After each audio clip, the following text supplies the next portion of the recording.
Good afternoon. It's great to be here. I want to start off just by talking a little bit about the history of the event that we held yesterday, which, as Sean has mentioned, was the fifth version of our EU-Asia forum. And it goes back a few years now, obviously. It's the fifth version. It was first held in 2016, and it was held really because of an increasing level of concern around, in previous years actually, about the what we felt was the increased cross-border impact or potential impact of UK equivalence assessments in the Asia Pacific. And that was even before Brexit, in fact, or before the referendum for Brexit.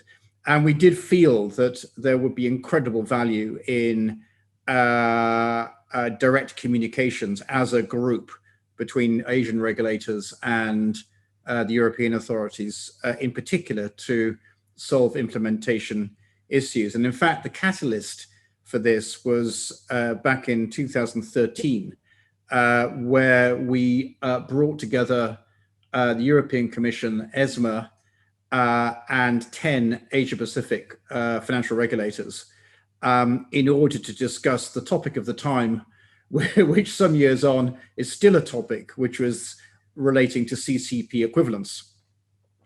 And ultimately, and that was, of course, that version of EMIR that we were discussing. And that resulted in, I think by 2015, in equivalence being granted to Asia CCPs adopting, I think, what was then known as the proportionality principle, and effectively around the degree to which the EU looked at CCPs here and the systemic importance of those CCPs as regards principally the euro. And the conclusion was that their importance was not overwhelming. So that was the sort of first set of discussions with a positive outcome.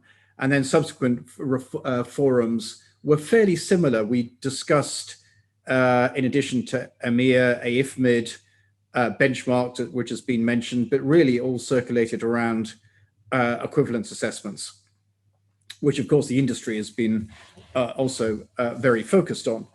But now, and I apologize here because, in a sense, because yesterday I had this point in mind when making some remarks, and actually they were mentioned before I spoke by Tokyo Morita at JFSA, and I think he was absolutely right, which is that the issues that we're now dealing with together in these dialogues between Asia and the EU are now mainly around those emerging from outside the financial system. But they still require global consistency.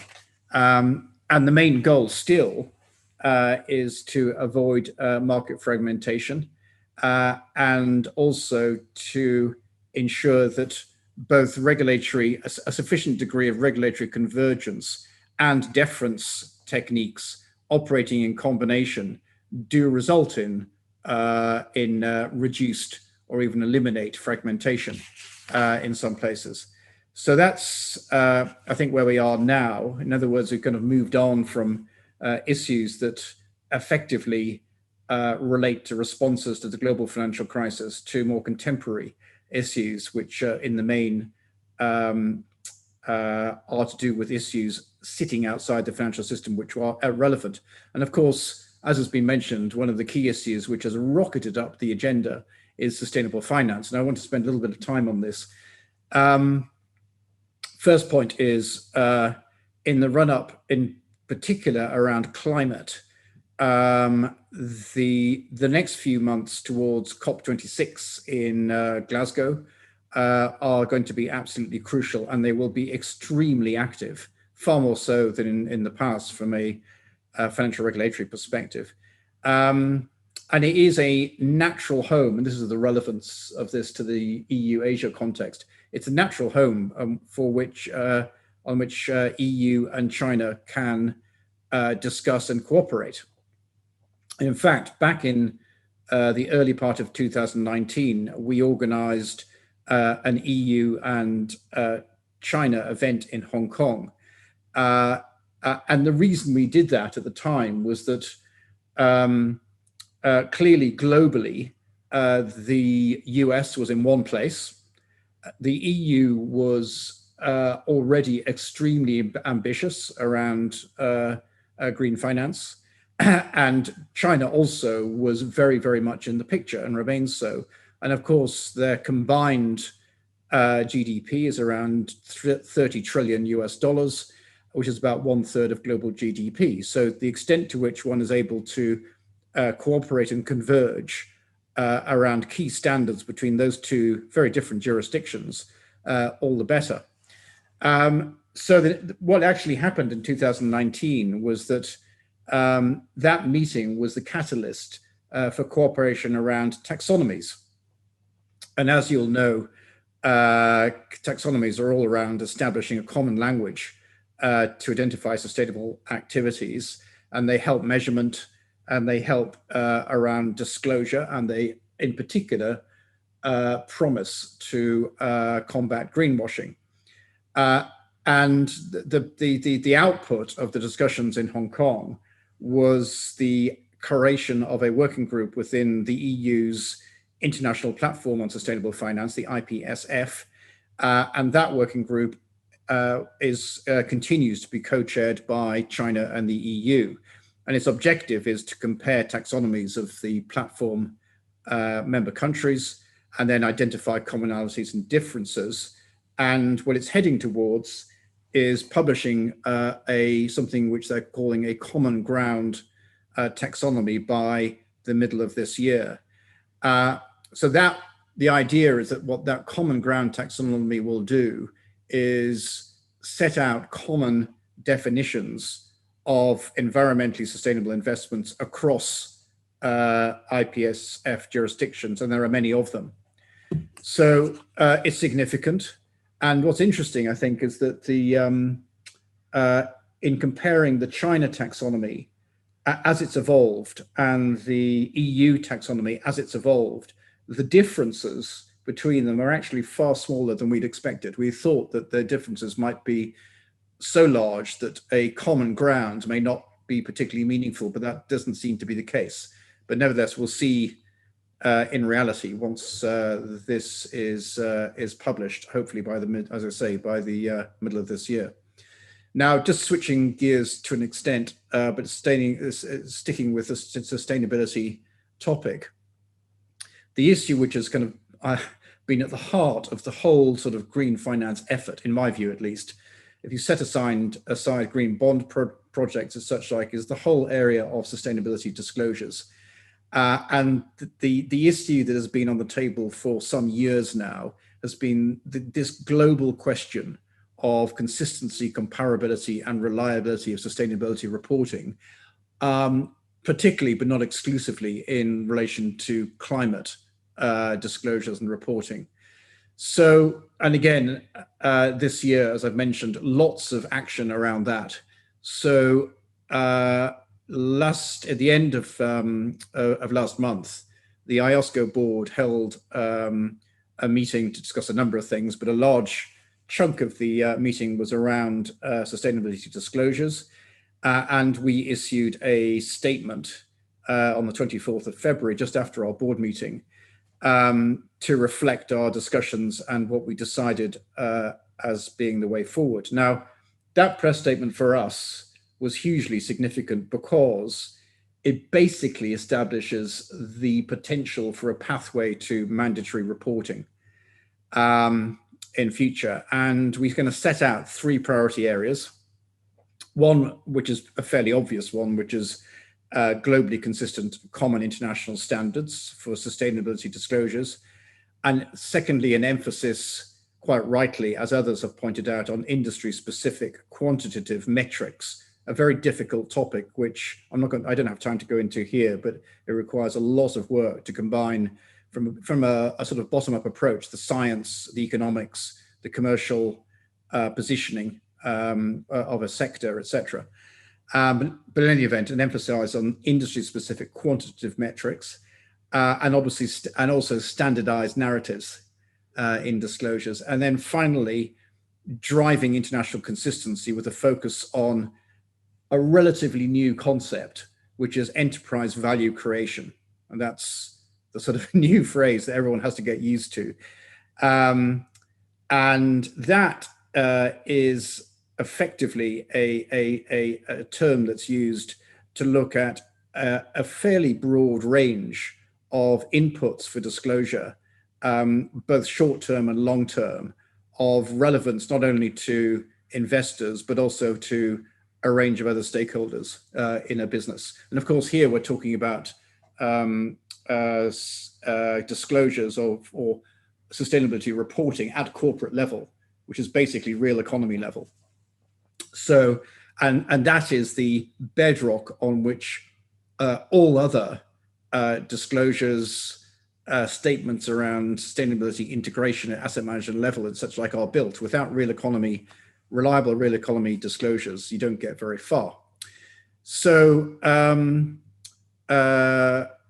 on top of that, and then dealing with enterprise value creation, what we wanted to emphasize that all these standards should promote closer integration with reporting under current accounting standard frameworks. And this comes to the point, which is IOSCO has a very close historical relationship with the IFRS Foundation that produce international financial reporting standards.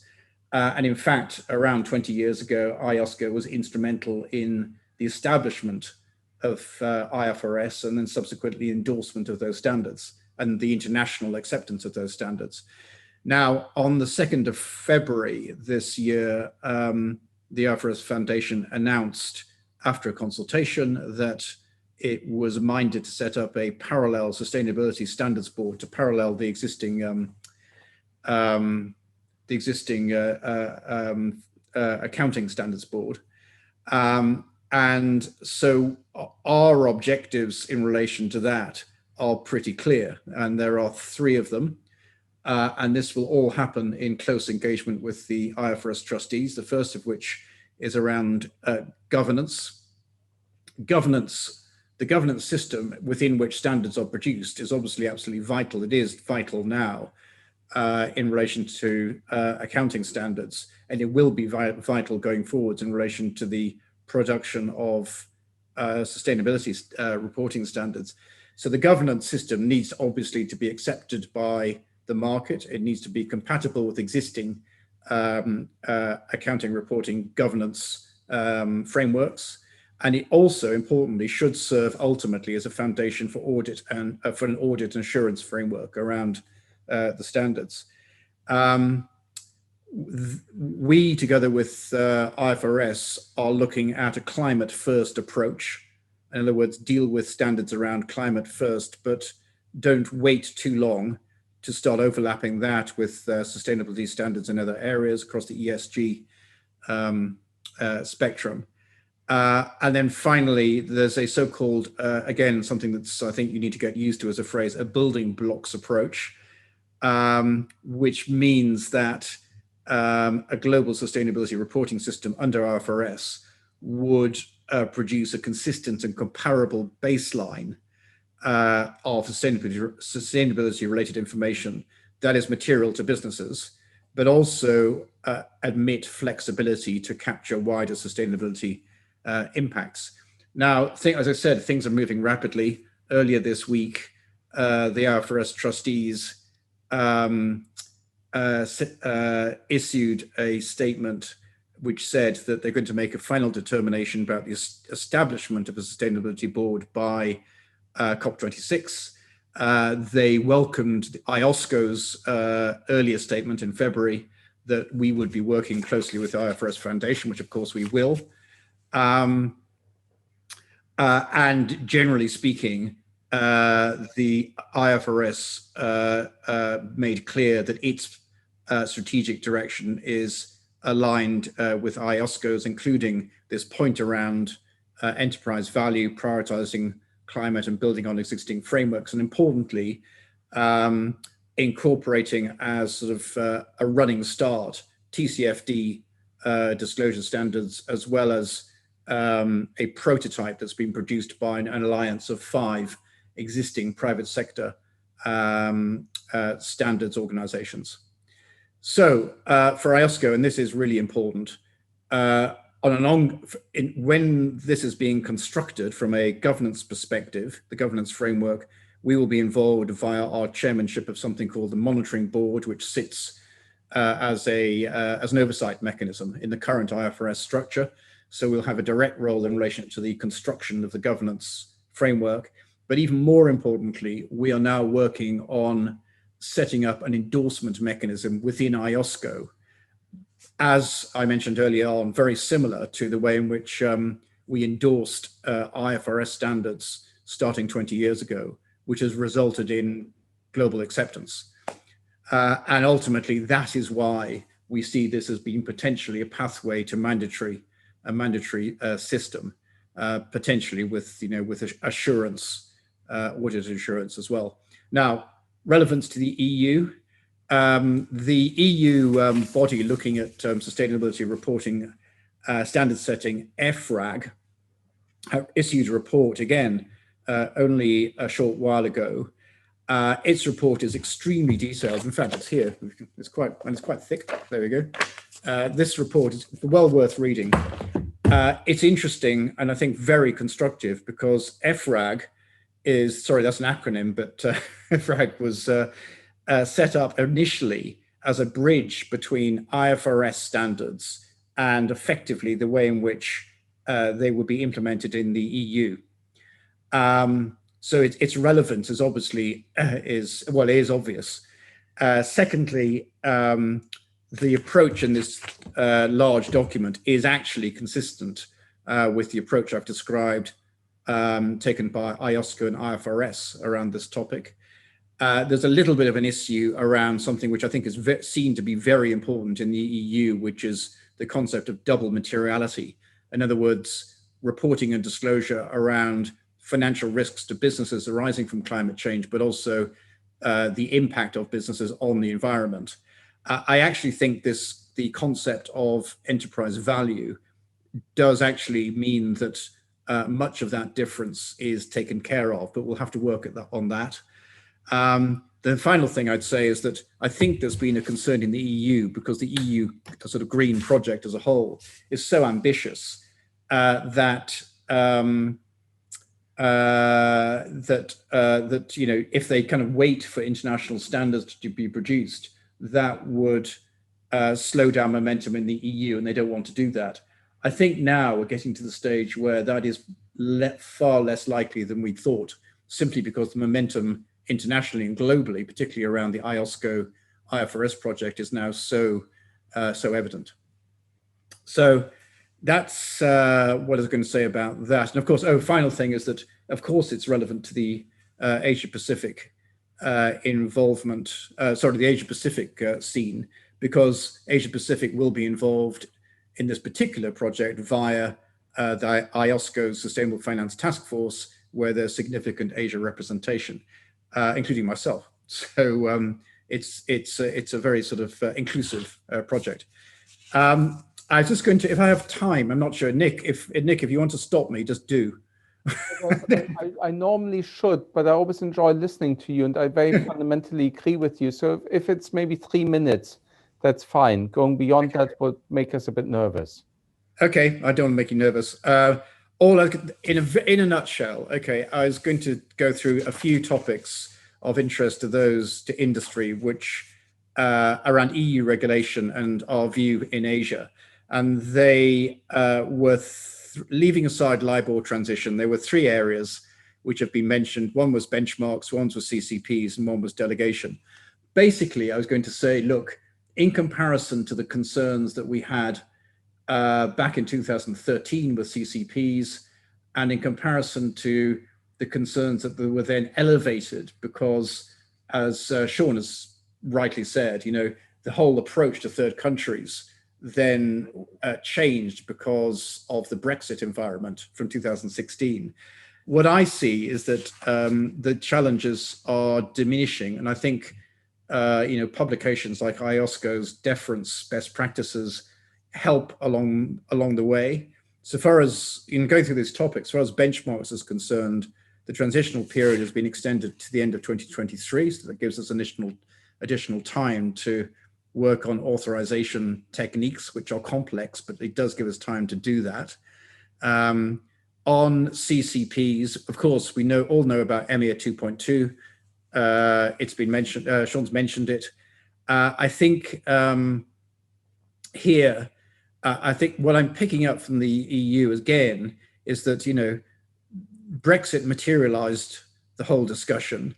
It materialized a focus on, are the existing rules fit for purpose in the EU, where you have such a large amount of activity shifting out of the EU, or sorry, the EU contracting, so the activity remains where it is, but it's not in the EU. But generally speaking, when it comes to third countries, there seems to be a recognition that the tougher approach, which is the systemic CCP, subject to a lot of long arm regulation from the EU, may be unlikely to happen so far as non-EU Asian CCPs are concerned, but we'll see. And we think that those determinations are going to happen possibly the end of this year, early next year.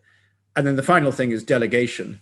Again, hot topic, but I think, get some comfort from remarks that the European Commission should not be interested in disrupting business models that make sense.